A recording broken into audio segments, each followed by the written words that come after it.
محي الدين عضو مجلس الشورى عن محافظة الوادي الجديد عن حزب الحرية والعدالة. أستاذ محي الدين، كيف ترى حكم مجلس الشورى حكم المحكمة الدستورية اليوم يا فندم؟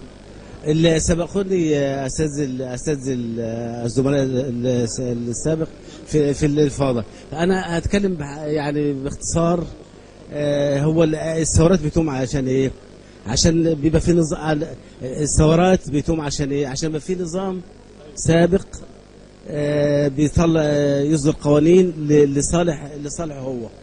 فإذا كان القضاء يعني فسرت أو اعتبرت إن إصدار تشريع للسلطة القضائية ده مطلب شعبي بتاع 90 مليون. لا بتاع 90 مليون، يعني ده مطلب 90 مليون اللي هو إصدار القانون للسلطة القضائية يتوافق حتى مع الدستور الجديد فلسفة. فأنا أتكلم يعني حاجة، يعني أفهم من ذلك أن نواب الإخوان المسلمين سيصلون موقفهم في مجلس الشورى بمناقشة قانون السلطة القضائية؟ ده مطلب شعب، وانا بس انتم يعني بعيد عن مطلب الشعب، انتم ستستمرون ام لا؟ لا احنا بنكون شورى في داخل مجلس الشورى ما بنتقسمش احزاب، ما بنتقسمش احزاب. احنا بنمثل 270 نائب سيادتك للشورى بيمثلوا الشعب المصري كله. انتم ككتلة الإخوان المسلمين ستواصلون مناقشة قانون السلطة القضائية ام لا؟ ده زي ما يسفر عنه في اللجنه التشريعيه وفي الجلسه العلنيه. انا مع سيده واحده، انا اقول لستك حاجه.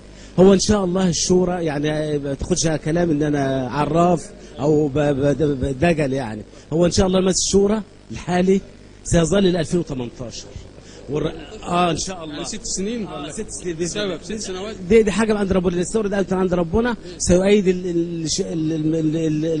النواب اللي ظلوا في التشريع دي من عند ربنا سبحانه وتعالى. وان شاء الله الرئيس مرسي سيظل ياخد 4 سنوات ثانيه، سيظل في الحكم 8 سنوات. وانا عايز سيادتك طالب مطلب واحد، تحتفظ بهذا التسجيل، ولما ما يصدرش ده يقول ده انا مجلس الشورى سيستمر ام ستجرى انتخابات وياتي نفس الاعضاء؟ لا بنفس الاعضاء الا 2018 بدون انتخابات؟ بدون انتخابات باذن الله. مين اللي انتوا اصلا مدتكم سنه؟ من عند ربنا. لا مش سنه ان شاء الله، سيظل 2018 باذن الله.